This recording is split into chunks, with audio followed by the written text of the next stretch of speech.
Astrology में कुंडली के 10th स्थान या दशम स्थान से व्यक्ति का कर्म देखा जाता है। क्या कर्म करेगा या अपना कैरियर किस तरह से बनाएगा, किस फील्ड में, किस सब्जेक्ट से रिलेटेड उसका कैरियर बनेगा जिससे उसकी आजीविका चल सके। तो उसी कंटिन्यूशन में आज जो टॉपिक है वो एस्ट्रोलॉजर या ज्योतिषी बनने के योग है। आपने देखा होगा कुछ लोग एस्ट्रोलॉजी को अपना कैरियर बनाते हैं, एस्ट्रोलॉजर बनते हैं, ज्योतिष बनते हैं, ज्योतिषी बनते हैं, या इसको ज्ञान प्राप्ति के लिए वैसे ही सीखते हैं क्योंकि ये इतनी अच्छी एक विद्या है, इंटरेस्टिंग विद्या है कि लोग वैसे ही इसको शौक के लिए और अपनी नॉलेज गेन करने के लिए इस सब्जेक्ट को सीखते हैं, और कुछ लोग अपना कैरियर बनाते हैं। तो एस्ट्रोलॉजी एक ऐसी विद्या है जिसमें आप संसार की कोई ऐसी चीज़ नहीं है जो आप ना बता सकें। इसे सब कुछ इसी में देखने में बहुत सिंपल लगता है। एक चार्ट है, ये एक इसमें 12 राशियां हैं, 12 हाउसेस हैं और 9 प्लैनेट्स रखे हुए हैं। अदरवाइज़ ये देखने में बहुत ही सिंपल लगता है, लेकिन उतना ही ज़्यादा कॉम्प्लिकेटेड, उतना ही ज़्यादा गूढ़ सब्जेक्ट है ये। तो इस सब्जेक्ट के बारे में, इस सब्जेक्ट से आप दुनिया की कोई भी घटना, कोई भी चीज़ ऐसी नहीं है जो इससे आप ना बता सकें। जैसे व्यक्ति यहाँ से बैंक बैलेंस, मतलब ये व्यक्ति जो है वो धनी होगा, निर्धन होगा। इसके अलावा उसकी मदर के बारे में, उसकी एजुकेशन के बारे में, उसकी इंटेलिजेंसी, उसकी विद्या बुद्धि, ये 5th हाउस से देख रहे हैं। संतान के बारे में, संतान कैसी होगी, पुत्र होगा, पुत्री होगी, या दोनों पुत्र पुत्री होंगे, या संतान के बारे में और डिटेल्स। ये शादी ब्याह से रिलेटेड हाउस है, शादी ब्याह के बारे में फुल डिटेल्स आप जान सकते हैं। उसकी आयु, मृत्यु, कोई सीरियस डिसीज़, इनक्योरेबल डिसीज़ हो, ऐसी हो, उसके बारे में जाना जा सकता है। उसके शत्रुओं के बारे में, मुकदमे के बारे में आप जान सकते हैं। इसके अलावा उसका धर्म, उसका भाग्य कैसा होगा ये आप देख सकते हैं। कैरियर कैसा होगा, तमाम चीज़ें। मतलब दुनिया की कोई ऐसी चीज़ नहीं है जो आप इससे, ज्योतिष से ना बता पाएँ कैंडिडेट को। जो क्वेश्चन पूछेगा हर एक क्वेश्चन का जवाब दिया जा सकता है इसमें। तो ये ऐसा सब्जेक्ट है। तो ये हमारे ऋषियों द्वारा बताया गया एक बहुत ही एक डिवाइन नॉलेज कहा गया है, एक दैवी विद्या है, एक डिवाइन नॉलेज है। तो ये बहुत ही इंटरेस्टिंग सब्जेक्ट है। तो आज जो इस टॉपिक को डिस्कस करेंगे कि कुछ लोग इसको अपना एस्ट्रोलॉजर बनते हैं, ज्योतिषी बनते हैं, और वो इसको अपना कैरियर बनाते हैं, या कुछ लोग वैसे ही अपना सीखते हैं। और ये क्योंकि इतना ज़्यादा ये गूढ़ विद्या है, इतना ज़्यादा अथाह सागर है इसका, कि आप जितना ज़्यादा गोता लगाते जाएंगे उतना ही आपको और प्रेशियस स्टोन्स मिलते चले जाएंगे। इसका कोई अंत नहीं है। ये जिस समय कोई टेलीस्कोप नहीं था, कोई ऐसी चीज़ नहीं थी, उस समय हमारे ऋषियों ने दैवीय दृष्टि से इस चीज़ को स्टडी किया, पूरे ब्रह्मांड को, और इस विद्या को हम लोगों को दिया है। ये हम लोगों की प्राचीन धरोहर है। इसको जो है इसको फुल रिस्पेक्ट देना चाहिए इस सब्जेक्ट को। तो इस सब्जेक्ट को हम कैसे देखें कि व्यक्ति एस्ट्रोलॉजर बनेगा या ज्योतिषी बनेगा या उसका ज्योतिष में इंटरेस्ट होगा। इस सब्जेक्ट को, क्योंकि आप व्यक्ति को नहीं जानते, आप सिर्फ कुंडली देखकर ही इसमें ऐसे योग होंगे जो आप देख के बता सकते हैं। तो इसके बारे में डिस्कस करेंगे। तो एक तो आप सबसे पहले लग्न और लग्नेश को देखिए इसके लिए, कि व्यक्ति का लग्न यानी जहाँ उसने जन्म लिया, और लग्नेश यानी व्यक्ति स्वयं कैसा है। तो इससे उसकी पर्सनैलिटी पता चलती है, उसका बिहेवियर, मेंटल एटीट्यूड, उसका जीवन में कितना प्रोग्रेस करेगा, उसकी एक रफली एक एज के बारे में पता चलता है, उसकी इनकम के बारे में, सब कुछ ये लग्न से पता चलता है। लग्न लग्नेश अच्छा होना चाहिए। इसके अलावा आप सूर्य को देखें। सूर्य कुंडली में कहीं ना कहीं बैठे होंगे। तो सूर्य जो है ये इसका स्टेटस देखिए, सूर्य कैसे हैं कुंडली में, क्योंकि सूर्य जो है वो ज्योतिष विद्या के कारक हैं। इसके ज्योतिष विद्या के रिप्रेजेंटेटिव हैं, उसके सिग्निफिकेटर हैं सूर्य। तो इनकी स्टडी बहुत ज़रूरी है, सूर्य कुंडली में अच्छा होना चाहिए। इसके अलावा बुध को देखिए। बुध को देखना बहुत ज़रूरी है, क्योंकि बुध क्या है, बुध जो है वो इंटेलिजेंसी, बुद्धि के कारक हैं, मेमोरी के कारक हैं। वो किसी सब्जेक्ट को, ये सब्जेक्ट देखने में आसान लगता है लेकिन उतना आसान है नहीं। तो इस सब्जेक्ट को आसानी से समझ लेना, उसको दिमाग में रिटेन करना, याद कर लेना, तो ये सारी चीज़ें बुध से आती हैं। तो ये बुध जो है वो इसकी स्टडी इसमें बहुत ज़रूरी है, राइट। इसके अलावा आप गुरु को देखें। गुरु यानी बृहस्पति को देखिए। तो गुरु जो है वो ओवरऑल एक ज्ञान है। मतलब आपने चीज़ को समझ लिया, जल्दी समझ लिया, याद कर लिया, लेकिन उस चीज़ को दिमाग में रिटेन करना, उसको एनालाइज करना चीज़ों को, वो बृहस्पति या गुरु से आता है। और गुरु जो है एक सबसे ज़्यादा ऑस्पिशियस प्लैनेट, शुभ ग्रह हैं ये। इसके अलावा ये जो है धर्म से रिलेटेड है, और इससे अगर बृहस्पति कुंडली में अच्छे होंगे तो ये जो व्यक्ति जो एस्ट्रोलॉजर है उसकी भविष्यवाणी सही निकलती है, राइट। बृहस्पति इसलिए देखना ज़रूरी है। इसके अलावा केतु को देखिए, केतु जो है ये ऑकल्ट साइंस के कारक हैं। ऑकल्ट साइंस जो छुपी हुई विद्या है उसके कारक हैं, और इसके अलावा मोक्ष के कारक हैं। तो केतु जो है ये ज्योतिष से रिलेटेड हैं, इसलिए इनकी भी स्टडी ज़रूरी है, कुंडली में कैसे हैं, कहाँ पर हैं ये। इसके अलावा आप कुंडली का सेकंड हाउस देखें। सेकंड हाउस जो है विद्या की दिशा बताता है, राइट। ये विद्या की दिशा, डायरेक्शन, बच्चे को किस सब्जेक्ट में इंटरेस्ट आएगा, तो वो चीज़ सेकंड हाउस से पता चलती है। इसके अलावा विद्या, ये सेकंड हाउस से वाणी का भी पता चलता है, इंसान कैसे बोलता है, अपनी बात को कैसे एक्सप्रेस करता है, ये चीज़ें बुध से आती हैं। ये सॉरी सेकंड हाउस सेकंड के लॉर्ड से आती है। इसके अलावा फोर्थ हाउस फोर्थ का लॉर्ड देखिए, तो फोर्थ हाउस फोर्थ का लॉर्ड जो है ये क्या है, ये जनरल पब्लिक है, जनता है, क्योंकि ज्योतिषी का काम जनरल पब्लिक से है। वो जनरल पब्लिक में जिसको तकलीफ होगी, कष्ट होगा, वो जाएगा ज्योतिषी के पास में, उनसे राय मांगेगा, या अगर कोई तकलीफ़ है तो उसकी रेमेडी, उसका निदान क्या है, ये भी ज्योतिषी बताएंगे। तो वो ये सारी चीज़ें फोर्थ हाउस फोर्थ के लॉर्ड से देखेंगे आप। फिफ्थ हाउस फिफ्थ के लॉर्ड को देखिए, ये ओवरऑल एजुकेशन है, विद्या है, परामर्श है, यानी ज्योतिष जो है अपना परामर्श देंगे, सलाह देंगे व्यक्ति को, तो ये मेमोरी है। तो इस चीज़ को यहाँ पर देखा जाएगा फिफ्थ हाउस फिफ्थ के लॉर्ड से। इसके अलावा कुंडली का एर्थ हाउस देखिए, तो एर्थ हाउस जो है ये गूढ़ विद्या, यानी जो छिपी हुई विद्या, यानी जितना ज़्यादा आप डेप्थ में जाएंगे उतना ही आपको और आनंद आएगा, उतना ही और चीज़ें आपको मिलती चली जाएंगी, उतना ज्ञान मिलता चला जाएगा।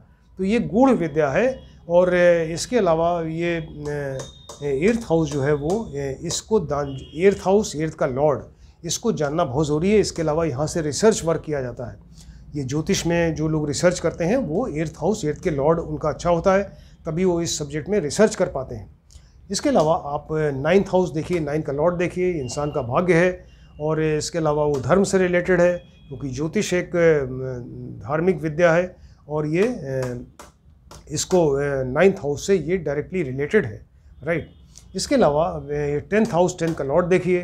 टेंथ हाउस टेंथ का लॉर्ड जो है ये व्यक्ति का कर्म है, उसका कैरियर है, इसको देखना ज़रूरी है, मान सम्मान है उसका।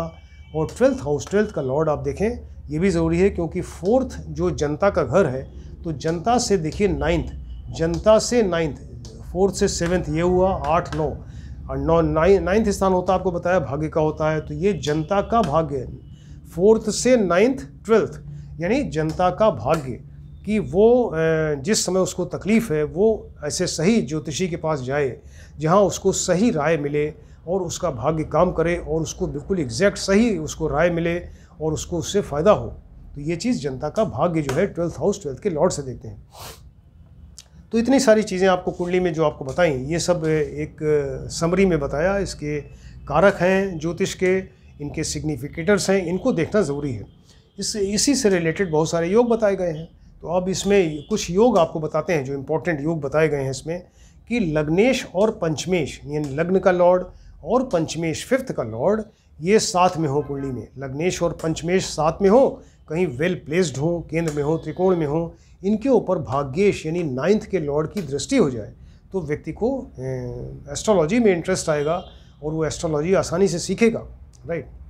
लग्नेश और भाग्येश, लग्नेश लग्न का लॉर्ड और भाग्येश यानी नाइन्थ का लॉर्ड, लग्नेश प्लस भाग्येश के ऊपर सूर्य और बुध की दृष्टि हो जाए, तो ऐसा व्यक्ति जो है वो ज्योतिष में एक्सपर्ट हो सकता है और ज्योतिष में उसको इंटरेस्ट आएगा। लग्नेश और दशमेश, लग्नेश और टेंथ का लॉर्ड दशमेश, ये नाइन्थ में बैठ जाएं और इनके ऊपर गुरु की दृष्टि हो जाए, तो व्यक्ति एस्ट्रोलॉजी में उसको इंटरेस्ट आएगा और एस्ट्रोलॉजी में एक्सपर्ट हो सकता है, एस्ट्रोलॉजर बन सकता है, राइट। सेकंड हाउस, जो कुंडली का सेकंड हाउस है, सेकंड हाउस में यहाँ मान लीजिए शुक्र बैठ जाए, उच्च के होके बैठ जाएँ, उच्च के होंगे मतलब यहाँ 12 नंबर राशि लिखी होगी मीन राशि, तो सेकंड हाउस में यहाँ शुक्र बैठे जो उच्च के होके बैठे, और सेकंड का लॉर्ड कुंडली में जहाँ बैठे वो स्ट्रांग होके बैठना चाहिए, स्ट्रांग हो, तो ऐसा व्यक्ति जो है वो एस्ट्रोलॉजर बनता है, ज्योतिषी बनता है, राइट। सेकंड हाउस या थर्ड हाउस में, सेकंड या थर्ड हाउस में बुध के साथ शुक्र बैठ जाए, तो व्यक्ति को एस्ट्रोलॉजी में बहुत इंटरेस्ट होगा और वो एस्ट्रोलॉजर बनेगा, राइट। सेकंड हाउस में चंद्रमा के साथ में गुरु बैठ जाए, चंद्रमा के साथ गुरु बैठे और गुरु अगर उच्च के होके बैठ जाएं, यानी यहाँ 4 नंबर राशि लिखी हो, तो चंद्रमा की स्वराशि हो गई और गुरु की उच्च राशि हो गई, एग्जल्टेड राशि, ये एक वैसे ही गजकेसरी योग बना। और चंद्रमा यहाँ सेकंड हाउस में चंद्रमा 4 नंबर राशि लिखी हो, इसमें चंद्रमा के साथ में गुरु बैठ जाए, तो चंद्रमा स्वग्रही और गुरु उच्च के हो गए तो ऐसा व्यक्ति एस्ट्रोलॉजर बनेगा, एस्ट्रोलॉजी में बहुत एक्सपर्ट होगा, राइट। सेकंड हाउस में यहाँ शुक्र उच्च के होके बैठ जाए, 12 नंबर राशि लिखी हो और यहाँ पे शुक्र जो है उच्च के होके बैठ जाए तो व्यक्ति एस्ट्रोलॉजी में उसको इंटरेस्ट होगा, राइट। सेकंड हाउस में चंद्रमा के साथ में मंगल बैठ जाए, चंद्रमा प्लस मंगल हो, इनके ऊपर बुध की दृष्टि हो जाए तो व्यक्ति एस्ट्रोलॉजी में एक्सपर्ट होगा। सेकंड हाउस में गुरु उच्च का होके बैठ जाए, यहाँ मतलब 4 नंबर राशि लिखी हुई है तो गुरु यहाँ बैठे कर्क राशि में तो उच्च के हो गए, एक्सल्टेड हो गए। तो सेकंड हाउस में यहाँ पर गुरु उच्च के होके बैठे और लग्न और लग्नेश स्ट्रांग होने चाहिए कुंडली में तो व्यक्ति एस्ट्रोलॉजी में एक्सपर्ट होगा, राइट। सेकंड हाउस में सेकंड का लॉर्ड ही बैठ जाए, द्वितीय जो है उस सेकंड में ही बैठ गया अपने ही घर में और इसके ऊपर गुरु की दृष्टि हो जाए तो व्यक्ति जो है वो उसको एस्ट्रोलॉजी में इंटरेस्ट होगा। फोर्थ हाउस में यहाँ बुध बैठ जाए, फोर्थ हाउस में बुध इसके कारक भी हैं, देखिए फोर्थ हाउस के, तो फोर्थ हाउस में अगर बुध बैठेंगे तो ऐसा व्यक्ति जो है एस्ट्रोलॉजी में उसको इंटरेस्ट होगा। फिफ्थ हाउस फिफ्थ का लॉर्ड यहाँ स्ट्रांग होने चाहिए, फिफ्थ हाउस फिफ्थ का लॉर्ड मान लीजिए बली है, स्ट्रांग है, इनके ऊपर मंगल की युति और दृष्टि हो जाए तो व्यक्ति को एस्ट्रोलॉजी में इंटरेस्ट होगा, वो एस्ट्रोलॉजर बन सकता है। फिफ्थ का लॉर्ड यानी पंचमेश और नाइन्थ का लॉर्ड नवमेश ये स्ट्रांग हो तो कुंडली में अगर फिफ्थ का लॉर्ड और नाइन्थ का लॉर्ड स्ट्रांग होकर कहीं साथ में बैठ जाएं, एक दूसरे पर दृष्टि दें, ऐसे केस में व्यक्ति बढ़िया एस्ट्रोलॉजर होगा, राइट। फिफ्थ लॉर्ड पंचमेश के साथ में केतु बैठ जाए तो ऐसा व्यक्ति एस्ट्रोलॉजी में इंटरेस्ट लेगा और एस्ट्रोलॉजर एक अच्छा एस्ट्रोलॉजर बन सकता है, राइट। केंद्र में बुध हो, 1 4 7 10 में कहीं बुध बैठे हो और सेकंड का लॉर्ड बली हो, स्ट्रांग हो, केंद्र में बुध बैठ गए, सेकंड का लॉर्ड बली स्ट्रांग हो गया, वेल प्लेस्ड हो गया, ऐसे केस में व्यक्ति एक अच्छा एस्ट्रोलॉजर बनेगा। केंद्र या त्रिकोण में 1 4 7 10 त्रिकोण 1 5 9 केंद्र या त्रिकोण में बुध के साथ में गुरु बैठ जाएं या अलग अलग बैठ जाएं, बुध और गुरु साथ में बैठें या बुध गुरु अलग अलग बैठ जाएं, ऐसा दोनों ही शुभ ग्रह हैं तो ऐसे केस में व्यक्ति जो है वो एक अच्छा एस्ट्रोलॉजर बनेगा। केंद्र में 1 4 7 10 या त्रिकोण 1 5 9 या लाभ स्थान में यहाँ पे बुध हो और सेकंड का लॉर्ड बहुत स्ट्रांग हो तो व्यक्ति एक अच्छा एस्ट्रोलॉजर बनेगा। फिर देखिए केंद्र 1 4 7 10 त्रिकोण 1 5 9 या 11वें स्थान जो लाभ स्थान प्रॉफिट का स्थान है तो इसमें अगर बुध बैठ जाएं और सेकंड का लॉर्ड कुंडली में स्ट्रांग हो तो व्यक्ति एक अच्छा एस्ट्रोलॉजर बनेगा। नाइन्थ हाउस में, ये नाइन्थ हाउस है, धर्म का स्थान है, भाग्य का स्थान है, इसमें सूर्य के साथ में बुध बैठ जाएं, सूर्य प्लस बुध बैठे और लग्नेश बहुत स्ट्रांग हो तो ये व्यक्ति बहुत अच्छा एक एस्ट्रोलॉजर बनेगा, राइट।